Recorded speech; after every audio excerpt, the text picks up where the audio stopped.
I'm Claire Bennett, 32, and my grandfather has never once locked me out of his house. Not when I was a teenager showing up unannounced after a bad breakup. Not ever until last Tuesday when I knocked and heard a deadbolt turn instead of a handle. The door opened 3 inches. His face in the gap wasn't confused. It was urgent. Don't let them see you, Claire. Get in. Now. He pulled me past the entryway and into the hallway closet before I could ask a single question. Coats pressed against my shoulders. I could hear my own pulse. Then, through the crack in the door, headlights swept across the driveway wall. Richard's car. My uncle, the one relative I'd always considered harmless, if a little too pleased with himself at holidays. He wasn't alone. A woman I didn't recognize got out beside him, carrying a leather folio under one arm like she did this often. My grandfather answered the front door a full minute later than he needed to, his voice gone thin and wandering in a way I'd never heard from him.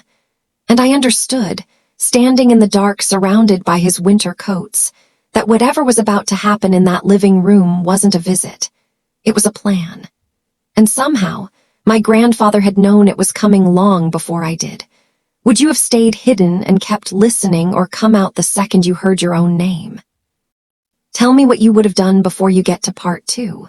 Don't forget to subscribe, like and share, because what Claire hears next changes everything she thought she knew about this family. I thought the worst thing I'd heard that afternoon was my uncle's plan for my grandfather's house, until my grandfather looked straight through the closet door, found my eyes in the dark, and I realized he wasn't the one who needed rescuing at all. Door didn't open the way it always did. Claire had knocked on it 100 times over the years. The quick double tap, the pause, the sound of her grandfather's slow, familiar steps crossing the hall. This time she heard the deadbolt first, a sound she'd never once associated with this house. When the door finally cracked open, it wasn't far enough to let her in. Just far enough for his face to appear in the gap, and for her to understand in the space of a single breath that something had already gone wrong before she arrived. He didn't say her name. He didn't ask why she'd come without calling.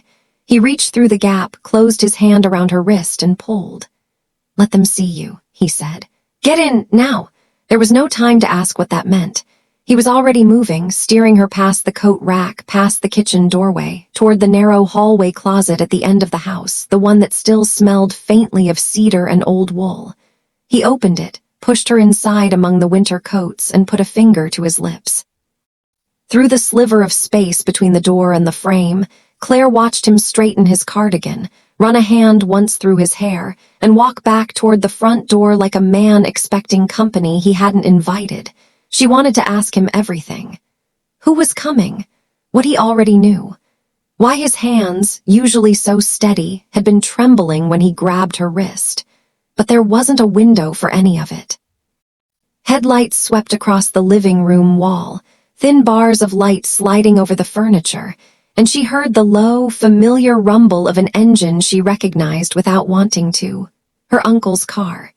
She pressed herself deeper into the coats, her pulse suddenly loud in her own ears, and understood one thing with total clarity.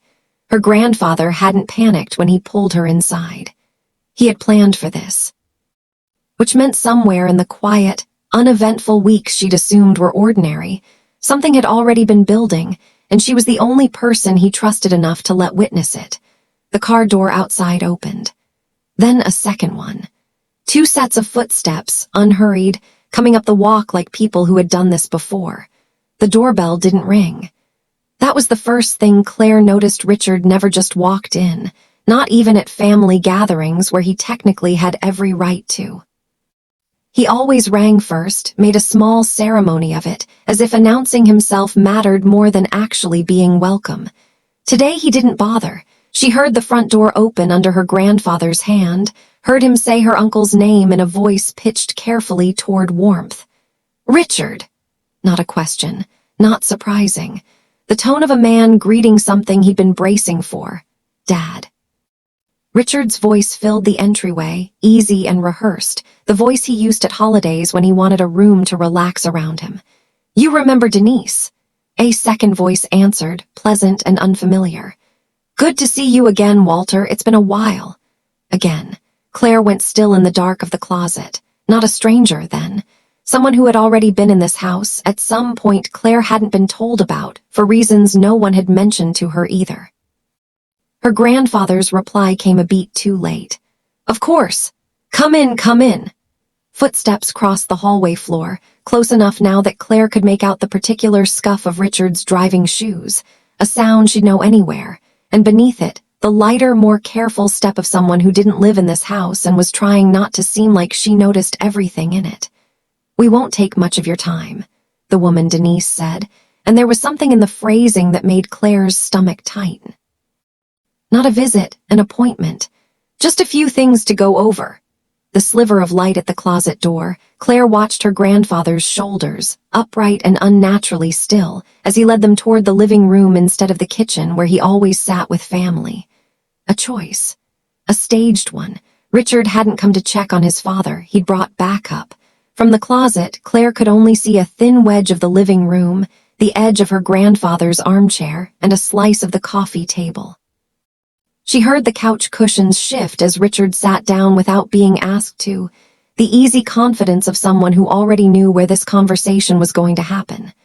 "Dad, we just want to talk," Richard said, and there it was again, that word *concern, arriving before anyone had said what the concern actually was. "Denise has seen a lot of families go through this. She's not here to upset you." "I appreciate that," her grandfather said, careful and even. "Though I still don't know what this is." A pause. Then Denise's voice, gentler than Richard's, more practiced. "We just want to make sure you're supported, Walter. That someone's keeping an eye on things, the house, the bills. It gets to be a lot for one person." Claire felt something cold settle behind her ribs. Not because of what was said, it was almost kind, almost reasonable, but because of how smoothly it came out. No hesitation, no searching for the right words. Denise spoke like someone reciting the second half of a conversation whose first half had already happened, somewhere Claire hadn't been.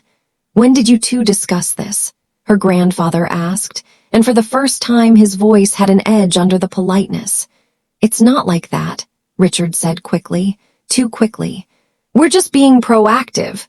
Proactive, another word that didn't belong to him.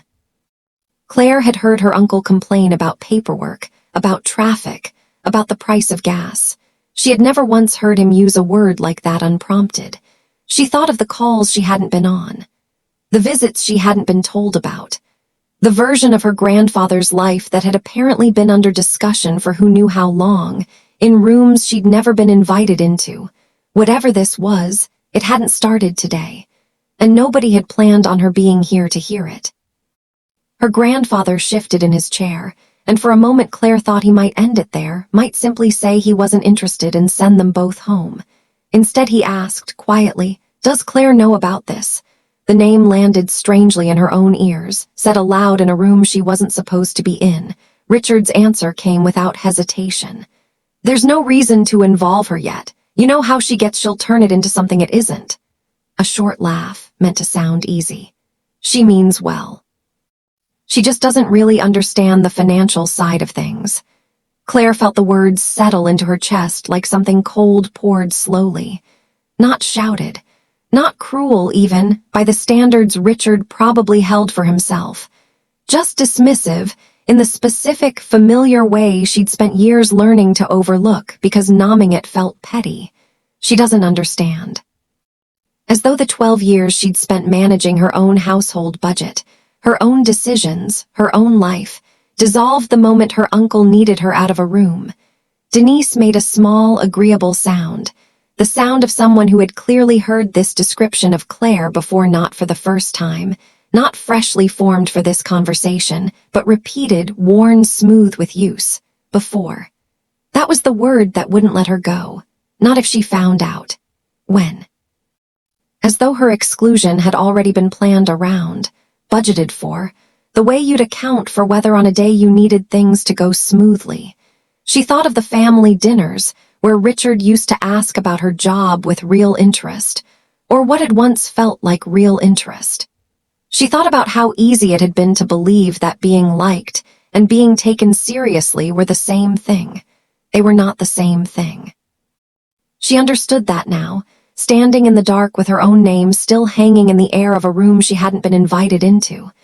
And if they had decided without her what she couldn't be trusted to hear, what else, she wondered, had they already decided without her? "He's been forgetting things," Richard said, and his voice dropped into something softer, more confident, the register people use when they want to sound reluctant about saying something they've clearly said before. "Missing bills," repeating himself. "Denise can walk you through the signs."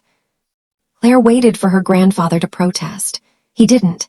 He let the silence sit there, and for a moment she wondered with a small cold jolt if it might be true if the man she thought she knew had slipped further than she'd noticed on her last few visits, distracted, always in a hurry to leave before she could really look at him. Then he spoke, and his voice was perfectly clear. "Which bills, Richard?" A pause. "The electric, for one. It went to collections last month." "It didn't," her grandfather said. "Not sharp. Just factual, the way you'd correct a wrong date.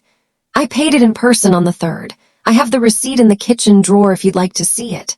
Richard didn't answer right away, and in that gap Claire heard something she hadn't expected, not confidence cracking loudly but quietly the way ice does before it gives. "I might be thinking of a different bill," Richard said finally. "You might be," her grandfather agreed, and there was no anger in it at all, which somehow made it worse. Claire pressed her palm flat against the closet wall, steadying herself against a thought she didn't want to finish. He wasn't confused. He hadn't been vague or slow or lost for a single sentence since they'd walked through that door. If anything, he sounded like a man who had rehearsed patience the way Richard had rehearsed concern, which meant he'd known. Not just today, long enough to prepare a receipt, long enough to plan exactly where to seat his own son. So why, Claire thought, staring at the thin line of light under the closet door, had he waited until she was hiding in a hallway closet to let her see it? Denise cleared her throat, the sound of someone trying to steer a conversation back onto solid ground. "Walter, I think what Richard means is that these are the kinds of small things that add up. No one's saying you're not capable. We just want a plan in place before something bigger happens." "A plan," her grandfather repeated, and this time there was something almost amused underneath the word, though his voice never rose. "You mean paperwork?" "There are some documents, yes," Denise said. "Power of attorney mostly, just so someone can step in if you ever need help managing things."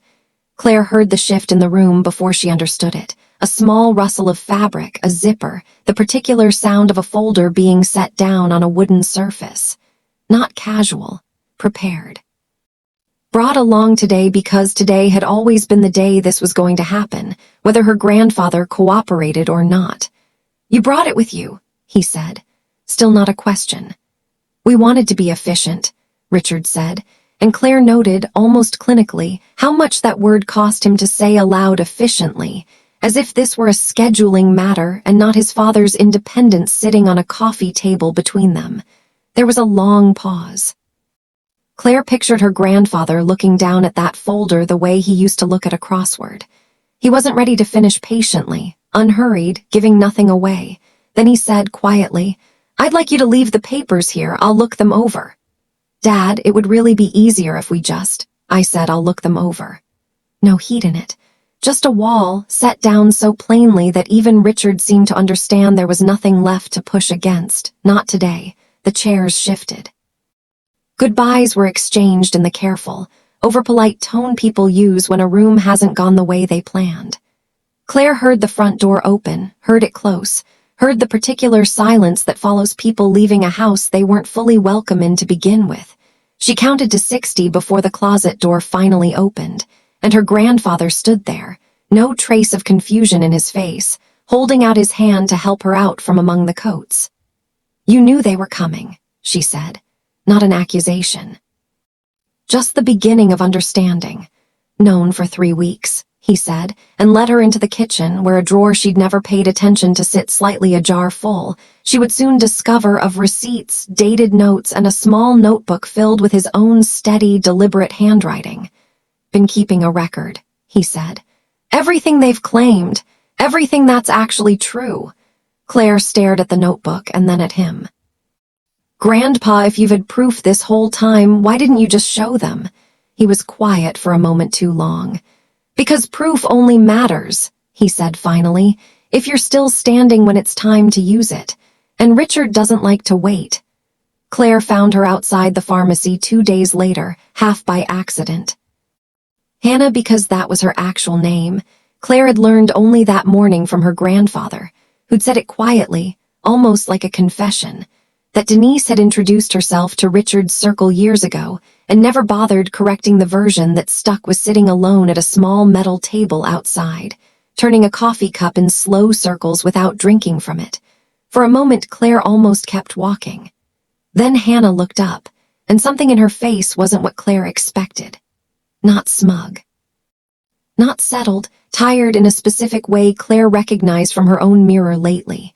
"You knew my grandfather before this," Claire said, sitting down across from her without asking. It wasn't a question. Hannah didn't pretend not to understand.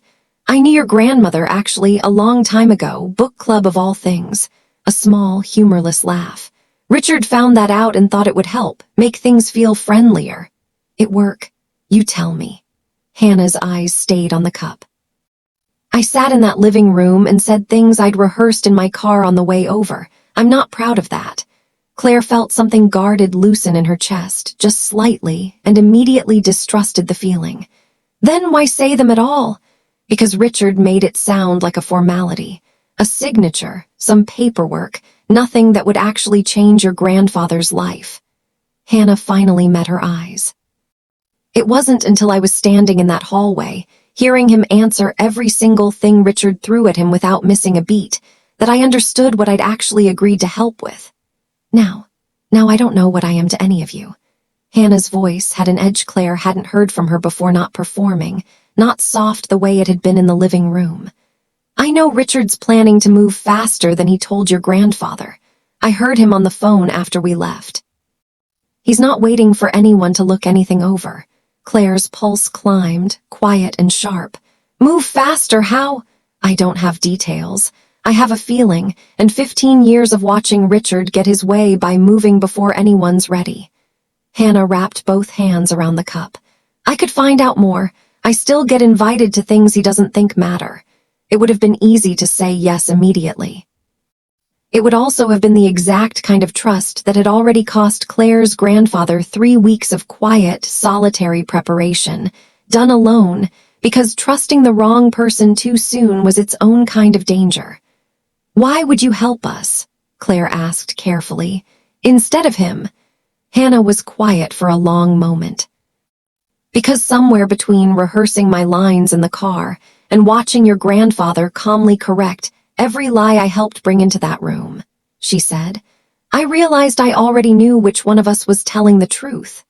Claire studied her, weighing a decision she wasn't sure she was ready to make, because trusting Hannah meant handing a stranger the one advantage they still had left. That Richard didn't yet know they were watching him back. Richard came to the house himself this time, without Denise, which Claire understood the moment she saw his car in the driveway. This wasn't paperwork anymore. This was him trying to close something quickly, quietly, before anyone got in his way. She was already there when he walked in, sitting at the kitchen table beside her grandfather, and she watched something flicker across Richard's face when he saw her. Not guilty, exactly. Recalculation. "Claire." He said her name carefully, testing the room. "I didn't know you'd be here." "Imagine not," she said. He set his keys down on the counter, a small domestic gesture that felt suddenly absurd given what he'd come to do. "Dad, I think we should talk about the paperwork, just the two of us." "She stays," her grandfather said, without looking up from his coffee. Richard's jaw tightened. Claire had spent her whole life reading her uncle as harmless, a little vain, easy to overlook, and only now did she recognize that the calm had always been a kind of currency he spent to get what he wanted without ever raising his voice. It made what she said next feel enormous in her own chest, even though her tone stayed level. "I was in the closet, Richard, 3 weeks ago. I heard everything you told Denise to say." Silence that followed had weight to it. Richard's eyes moved to his father, then back to her, searching for the angle he must have assumed he still had. "You don't understand what this is actually about," he said finally, and for the first time his voice had cracked open just slightly into something rower than the rehearsed concern she remembered. "You grew up watching him give everything to this town, the scholarships, the building fund. Do you know what it's like growing up in a house where your father's name is on a plaque and you're just the son who didn't need anything?" Claire hadn't expected that. Neither, she realized, watching her grandfather's face, had he. "This was never about you being unwell," she said quietly. "It was about you finally getting something with his name on it." Richard didn't deny it. He looked instead like a man who'd been carrying an old, specific weight for so long that saying it out loud had cost him more than the scheme itself ever had. "That doesn't make it right, Richard," her grandfather said, gently but without giving. "I loved you the same as I loved her. I'm sorry you never believed that, but loving you is never going to look like signing away 60 years of my own life." Richard's hands, resting on the counter, curled slowly into fists, not violent, just helpless. A man realizing the story he'd told himself for decades had just been contradicted by the person he'd built it around. "So what happens now?" he said, and for once it wasn't a performance. Nobody answered him right away. Claire looked at her grandfather, and her grandfather looked at the folder still sitting, untouched, on the table between them, and none of them, for a long moment, seemed to know which truth to reach for first.